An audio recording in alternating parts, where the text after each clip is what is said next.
کفار کو طیبات اور اچھی چیزیں دنیا ہی میں مل گئیں اور ہمارے لیے آخرت میں ہیں۔ عمر رضی اللہ تعالیٰ عنہ کہ یا رسول اللہ میرے لیے استغفار فرمایا کہ واقعی میں نے غلطی کی۔ فائدے میں سیکھتے ہیں کہ یہ دین و دنیا کے بادشاہ اور اللہ کے لاڈلے رسول صلی اللہ علیہ وسلم کا طرز عمل ہے کہ بوریوں پر کوئی چیز بچھی ہوئی بھی نہیں، نشانات بدن پر پڑے ہوئے ہیں، گھر کا ساز و سامان کا حال بھی معلوم ہو گیا۔ اس پر ایک شخص نے دعا کی درخواست کی تنبیہ فرمائی۔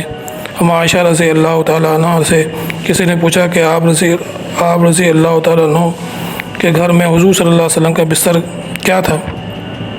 فرمایا کہ ایک چمڑا کا تھا جس میں کھجور کی چھال بھری ہوئی تھی۔